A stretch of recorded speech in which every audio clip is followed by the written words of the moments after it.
A new deep dungeon releases every expansion without fail in FF14, and for me that means two things. Firstly, that Angelus Daemonus is going to be releasing a series of the most nutter gameplay condensed into YouTube shorts you've ever seen, and secondly, that it's time to shake off the rust and dive into one of the game's greatest challenges for a lone player, to defeat all 100 floors solo without wiping. This is the story of how I soloed Pilgrim's Traverse, got to grips with level 100 Paladin in the process, and what I learned on the way.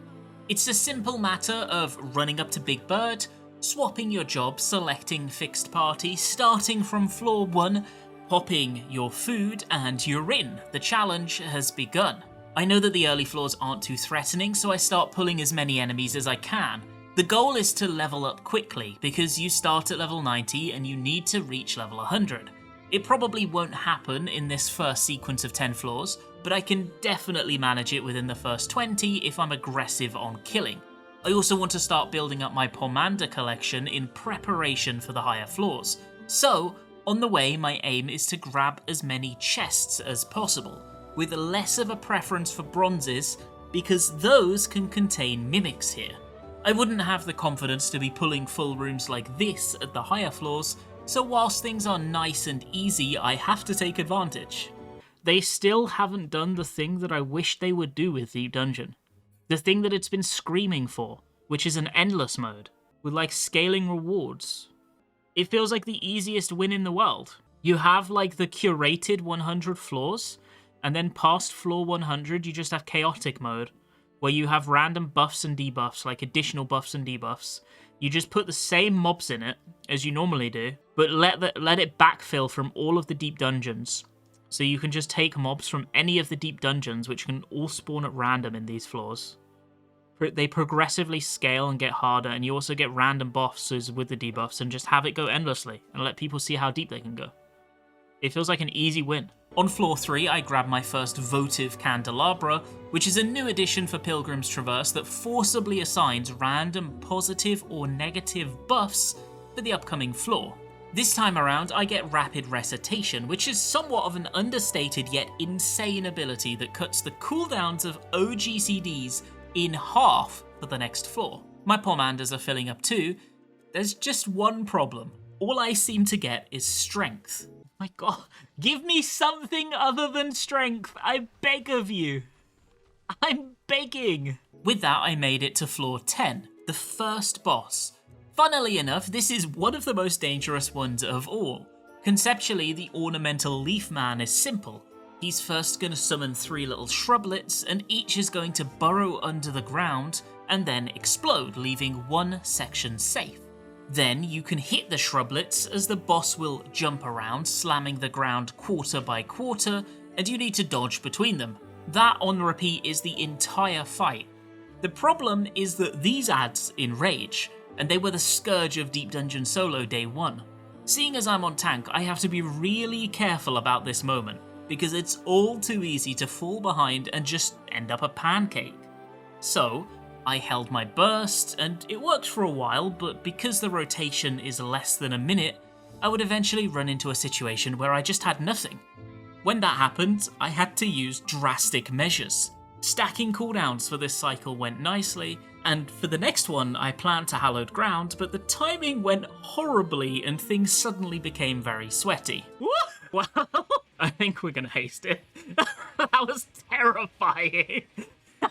So here's the thing, Deep Dungeon isn't really hard. It isn't really hard in a group, and it isn't really hard solo. When I say that though, I have to follow it up with the biggest but I can muster. Deep Dungeon isn't really hard, but the moment things go wrong, a safe and easy walk to the finish line can transform into an immediate wipe, killing your 6 hours of progress in just a few moments if you don't handle it calmly, quickly, and aggressively.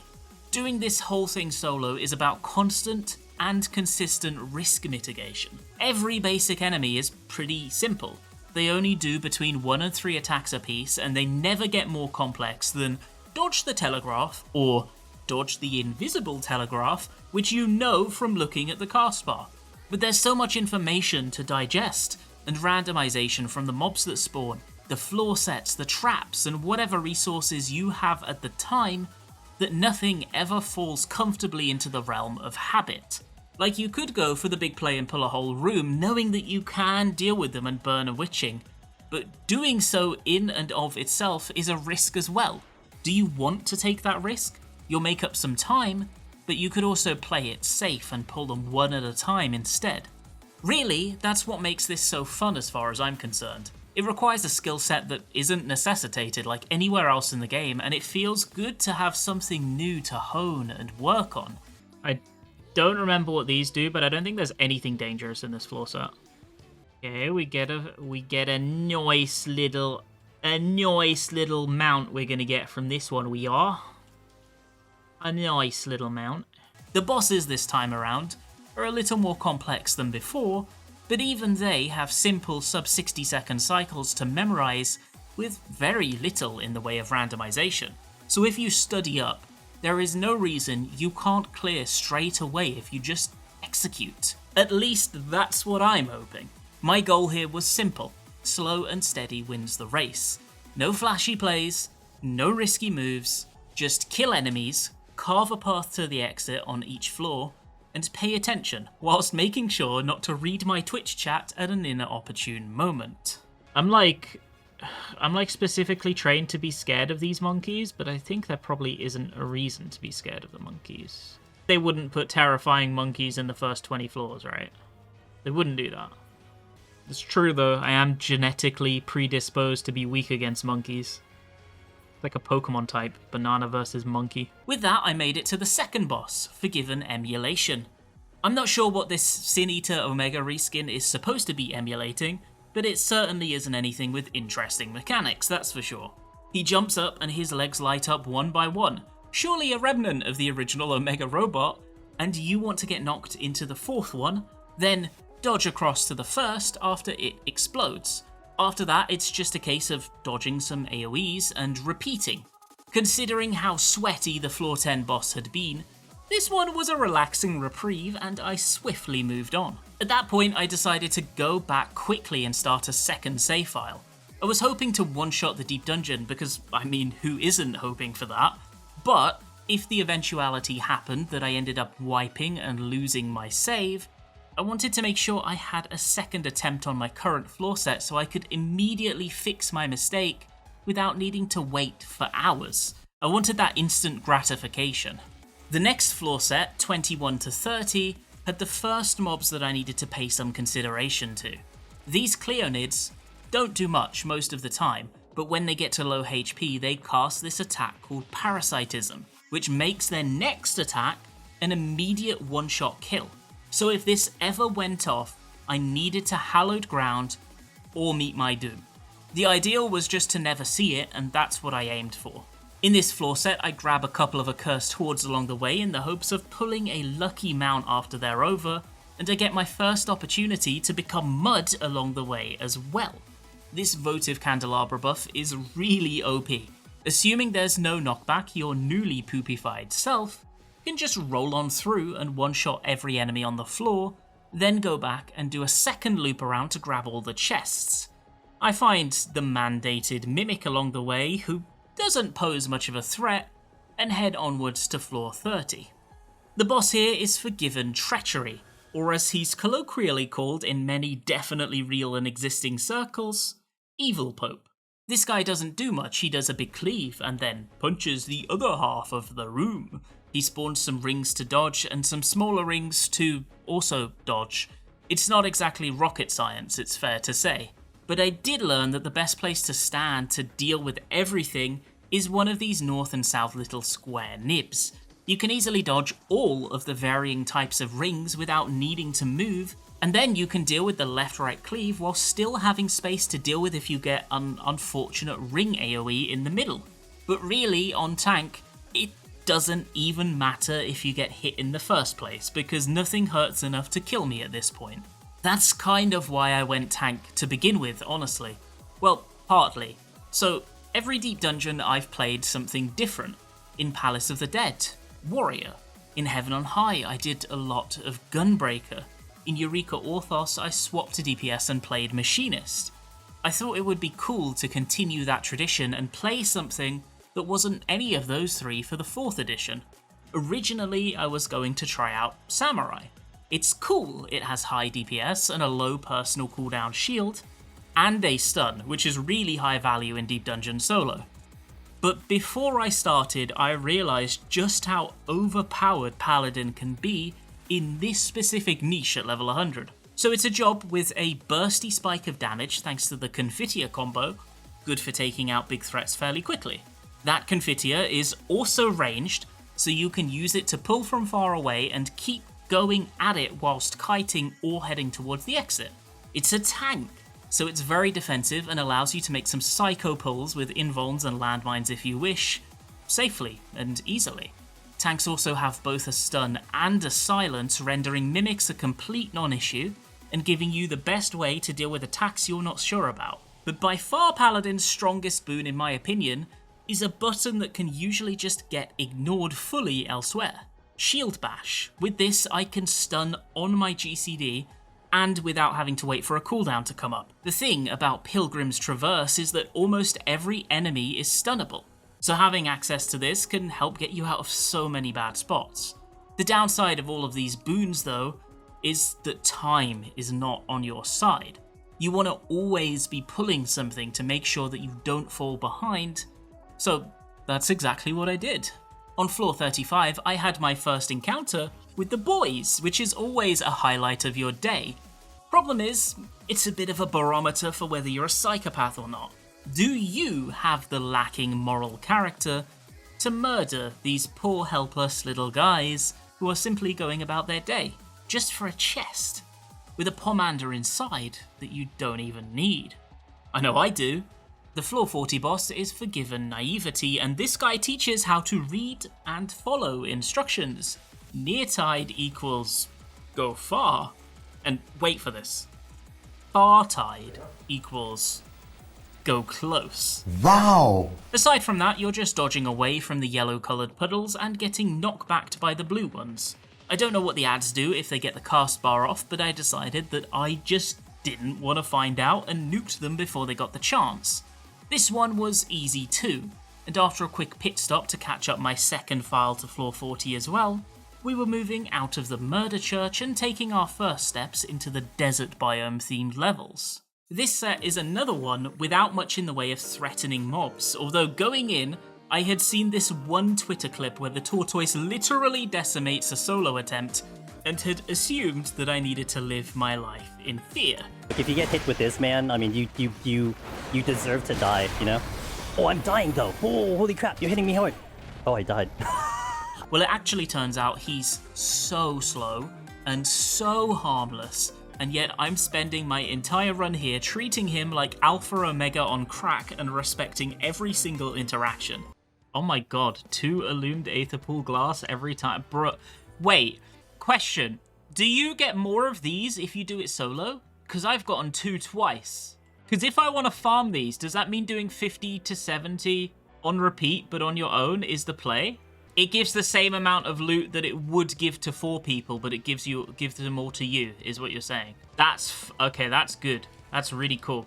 Everything else either does telegraphed AoEs that you hold W to avoid, or untelegraphed cast bars to pay attention to, but actually you can just tank privilege them and they don't even one-shot you in the first place.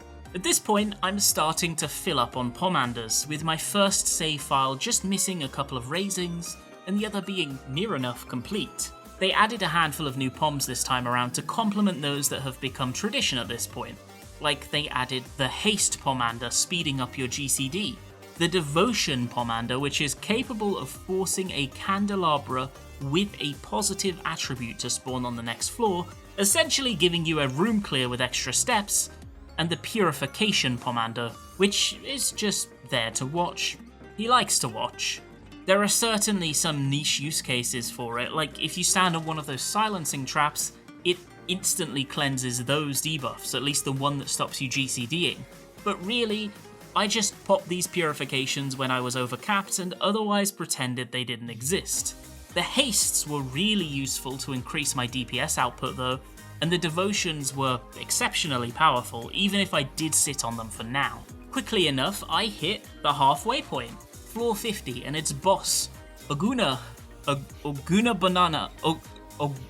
Bale, which is apparently an Igbo deity of death, though those look literally nothing like the demon antlion that we're contending with. So this guy actually has some marginal spice to season his encounter. If you've done Ruby Weapon, it's him. He liquefies the ground and you need to stand on these rocks, or after a few seconds you'll be sucked into the quicksand and I would assume you die, but I wasn't about to test it out myself. Aside from that, you get the traditional puddles of yellow, but he also burrows underground at one point and chases after you, forcing you to hop from stone to stone to avoid his path. A tornado also spawns in the middle, and during those moments you need to stand in the sand to avoid being knocked into the wall. At one point I just plain messed up the timing here and got ping-ponged into the wall, but it turns out that we aren't high enough yet for anything to do any damage, so I get out with just a scratch and continue the fight. In 51 to 60 we start getting into the territory of enemies that can actually be spooky when pulled in packs. Like for example, this sand serpent will just do these huge 270-degree clones, and alone it just means take a few steps and be behind him. But in a group, it means that you need to pop a witching or a bad time is coming for you. There's also these big rocky guys that cast Bewilderment Bulb, and that gives you misdirection. I decided to just never deal with this by silencing it every time, but I bloody hated this mechanic back in Sigmascape and always had to turbo focus when it came up.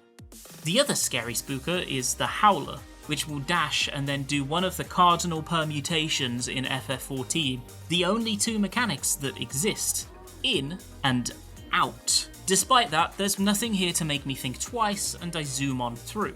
Each deep dungeon in a post-Palace of the Dead world has these 3 slots at the bottom for different summons and buffs, or for what I like to simplify and call the Special Boy Pomanders.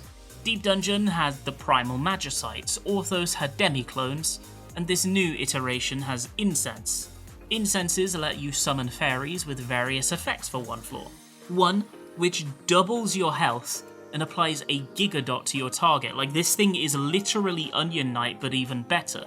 Another that copies the effect of the Magicites, killing all the enemies on the floor, but only dealing a little bit of damage to bosses. And a third that immediately opens up the exit, reveals the map and traps, clears any buffs or debuffs just like a Serenity would, and turns enemies periodically into these mossy little guys. They're all really good, and my plan is to try and hold onto a Bark Balm at all costs, as I want to use it for bosses that I'm not really quite certain on. So one slot is filled. The other 2? Honestly, I don't care too much. I'll take any mix of Poison Fruit and Maze Root and just play with what we get. One thing I do want to bear in mind though, is that I want to combo Poison Fruit with Fortune, because we're going to kill every enemy on the floor with it, so we want to get as much value as we can and use it as an opportunity to farm chests. The floor 60 boss is the first one that I didn't quite know going into it. So it's a Sabatender, right, and he shoots these front-back cleaves that are kind of nothing mechanics. The real puzzle comes from dealing with his small green buddies. These explode the square they're on if they're small, and the big ones explode their square and all the ones around them. Find the safe spot, Gala. So I actually got hit by these on the first rotation, but they don't kill you, and that allowed me to come up with a plan of action. So for this first set, there will always be 4 big guys, and they will always spawn in a fairly fixed configuration. So I just watched the first 2, waited for them to go off, and then ran through. Simple, and it works every time. Then they go into cacti explosions, but with rotations, and this one is kind of simple too. I just check the middle one first and see where he's going to end up after his 1 or 2 step movement, and go directly opposite that. The safe spot will be somewhere near where I am, so I can just look at the adjacent Sabatenders, both big and small, and find the one square nearby that won't result in pain. Once those are habit, the fight is easy peasy. 61 to 70 comes next, which is the last of the simple sets, and this one contains 3 naughty risky business mobs. This guy is a riot. And he does left or right, then follows up with the other side immediately. there's these small scorpions, and if you get hit by them, you will absolutely have a bit of a grudge. And they just do line AoEs, but at low HP they channel a huge AoE enrage that you do not want to experience. Probably. These Imperaties, yeah, I don't actually have a bad joke stockpiled for these, but you can have the laugh track anyway. So these do big untelegraphed plus AoEs, and if you don't know to expect them, I bet they're a surefire way to hit the mud and go back to floor 1. On floor 65, I run into this room. Holy shit, look at them. Oh my guys! I found some friends! Oh my fucking god. Isn't that amazing? It would take a real nutcase to be willing to kill so many friendly little lads when they've built up a happy little colony like this. For my punishment, I had a fair number of treasure rooms to deal with on this floor set, which are rooms with tons of mobs and chests. And when they're on the exit, it acts as a tangled up mess that you need to carefully unravel in order to proceed. Whilst the safest option is to kill everything there or spend pomanders, I didn't want to.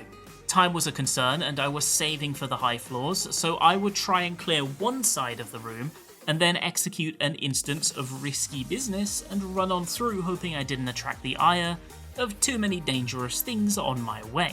The floor 70 boss is quick as hell, but as long as your eyes are primed, he's pretty simple and manageable. This Minotaur can catch people out quite easily just because the visual telegraphs are really distracting. He'll shoot lasers out in lines of circles, and you need to pay attention to the order from which these orbs generate in the trail of the beams, because they'll explode in these big donut AoEs in the same order. Because we're getting to the higher floors now, failing one of these deals substantial damage. And if you're not on a tank, we are fast approaching one-shot territory without steel or bark balm. There's also some ins and outs, and this cleave mechanic that fulfills the requirements of shaking all about. I'm pretty convinced that you can run in and greed here between each donut explosion. There seems to be just enough time to manage it, but I didn't have it in me to try it out myself in a solo run. The experimentation will have to wait. After a couple of rotations, we were through and onwards to the final third. At last, we had reached the hard floor sets. At this point, I caught up the second save file to floor 70 as well, knowing that what came next would be the point at which I was likely to wipe if it happened. These last floors are much more punishing, time sensitive, and love to throw debuff spam and way more patrols and dangerous foes at you, and will definitely test how much you've learnt along the way.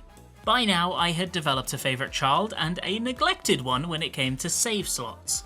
One had full pomanders and was in excellent shape, and yet the other, despite never having used one, was still sat with only one raising. Because that save file had disappointed me and thus I would not be saving for its college education, I decided to keep it as the backup file and proceed with the good child first and foremost. So I headed into battle on the good kid save file and it treated me good right from the get-go. In the opening minutes I find a silver chest that immediately serves me a bark bomb on a silver platter, and shortly afterwards I grab a steel out of a gold chest. With these I zip on through 71 to 72 in less than 3 minutes. If the pace keeps on like this, there is no stopping me. My goal for these early floors is to get used to the enemies of the floor set, get comfortable with them, and then see how the naturally spawning chests and timers treat me. If I'm behind, I'll play aggressive with pomanders, but if I remain nice and fast, we just keep on trucking. I do spend my first raising at this point though, because really this is progression, and I want every chance I can get. We're finally deep enough that messing up can often mean an immediate and painful death. So there are a handful of foes that I'm keeping a constant and special eye out for. These spites, first of all, will do either growing or shrinking circles that correspond to out then in or in then out. In combination with another attacker, it can quickly create sketchy situations. These Huldus are not scary in combat, but they explode a handful of seconds after they die, and you need to always give yourself an out after fighting one. These birds also aren't scary at all when you're in battle, but until you've pulled them, they can cast these huge room-wide instant kill attacks, so it's fair to say they're a priority target. On floor 72, my luck turns a little. I find the exit room quickly, but there's a catch. It's a treasure room. So I get to work slowly pulling them out one by one and safely carving a path. The goal isn't to kill everything, it's just to create a safe path that I can feasibly take. And if I accidentally grab one or two on the way, it is what it is. After about half the enemies are defeated, I can access the chests in the room, and one contains a maze route which would have saved me a whole lot of trouble. The next few floors go without a hitch, and on 75, I get yet another maze route for my troubles. I'm making really good time here. With just a third of my allowance gone, I'm deep into unlocking the exit on floor 76. Honestly, it feels like I've been quite lucky just because of how many incenses are spawning. It feels like they have an absurdly high drop chance in this floor set, though it's possible that the favourite child save file is just putting in a lot of work right now. The floor 80 boss is one I'm very confident in. This curl will telegraph its whiskers as unsafe halves of the arena and then combo it with an in or an out. Later on in the phase, it will assign one of two debuffs to you at random. One which requires you to dodge the in or out but fail the whiskers telegraph, and the other that expects you to find the safe spot from both, but you can't move very much to make it there. Aside from that, it's just dodge AoE and do damage. It goes smoothly, and I move out without spending most of my Pomander stash. Floor 81 brings with it a whole new stage setting. This one inside once again, but much gloomier, darker and more foreboding. I'm expecting this to be the toughest set of all. 91 to 100 often ends up easier in deep dungeons if you have a good stockpile of poms, because you'll be spending them all there aggressively. 81 to 90, I'm still going to be holding onto my hoard and attempting to play with what I get, and only spending them if I feel like I need to catch up or recover in any way. I'll be spending a raising though, leaving one left for the final floor set. Floor 81 goes smoothly, but on 82, I make a mistake whilst fighting an enemy and I stop paying attention to my surroundings, resulting in a patrol running into me, and then I have to fight both of them at once. So I could have immediately popped a witching here, but I decide not to. This patrol can knock you back, so whilst I'm ensuring that I don't get knocked into a room full of mobs, I stop paying attention, and boom, I'm dead. Oh my god, I'm so stupid. I'm so stupid. I'm so stupid. I just was looking at the guy. I was looking at the guy knocking me back. No, come back here, you. This is your fault. This is your fault. Come back here, you. This is all your fault. You can fucking die. He's not getting away unscathed. Okay. And you. Don't think I forgot about you. With your stupid fucking cleave. No. You're next. Whilst the raising procced and I came back to life, everything is okay at the moment. With that, my fallback had suddenly evaporated. I could either burn my last raising here, or decide to commit and hold onto it, hoping that I would play perfectly for the next 8 floors. And I end up choosing the latter and hoping I can just do it right. Luckily, almost as if it's a sign, the next floor rewards me with both a maze route and a votive candelabra. Honestly, in this entire floor set, there isn't really any particular enemy that's of significantly higher threat than the others. Funnily enough, I think mechanically they are, as a collective, easier than what we faced in the 70s, but they just hit harder, the corridors are harder to see, the rooms are smaller, and this all comes together to make it much more realistic that the scenario occurs in which you end up trapped and in a disadvantageous spot. Later on, there are these Baals, which are lions that also incidentally cast instant murder death outside of battle, so I try to grab those ASAP or ensure I'm always line of sighting them. Partway through, I have a wholesome lesson of counting the humbaba. Quadruple blow. 1 2 3 and 4 Quickly enough, I was at the boss. This guy was another that I wasn't too sure of, so in a safety gambit, I hit my stockpiled bark bombs so that I wouldn't die if I messed up once or twice. It was that or my last raising, honestly. So this guy does these huge cleaves, which can be avoided by just standing at the non-glowy hand. Not a big deal, but immediately after that he'll shoot 4 portals out to the walls and channel a cast, and you need to avoid both. I get hit the first time around tanking a Vuln stack, but that gives me a chance to develop a system in my head that I think will work the next time around. So what I do the next time is quite simple. I check the cast first. I don't look at the portals at all. Twin-winged means he's hitting sides, and front-back means he's hitting front-back. I go to the safe side from this, and then I look at the beams close to me. There will be a safe spot on each side, so then I just look to find the spot adjacent to me that will undoubtedly exist somewhere. Problem solved. Then I dodge the AoE puddles, get knocked back, and make sure not to stand in the column of sadness. With this, I don't make another mistake and move swiftly onwards towards the final floor set. This part is simple. Spend, spend, spend. The moment I enter floor 91, I blast out an Affluent and a Flight Pomander for less enemies and more chests in the next floor, as well as a Raising. I'm going to be comboing these 2 Pomanders rapidly for the early floors here, in the hopes that I can use it to collect more strengths, steals and hastes, as well as incenses, and using all of those will allow me to clear and kill faster and faster and skip as much pain as possible. At this point, I'm also starting to consider strength, steal and haste on cooldown, seeing as I'm capped, knowing that I'll keep one of each aside for the boss, and the others are fair game. On floor 92, I get a no items debuff, and despite holding onto a stockpile of Serenities that could cleanse it, I decide to play it out. We have a flight active anyway, and I'm running through a strength, so I feel like the best play is to just deal with it, take the harder time now, and give myself an easier time later on. It goes smoothly, and once I hit 93, I repeat the exact same play as before. Flight, Affluence, farm easy chests on the next floor to replenish my stash, and keep strength, steal and haste up. And if I get into a remotely tight situation, I blast a witching immediately with abandon. Those tight situations don't happen though, and before long I'm at floor 94. It's strange that these floors feel the easiest in a long time.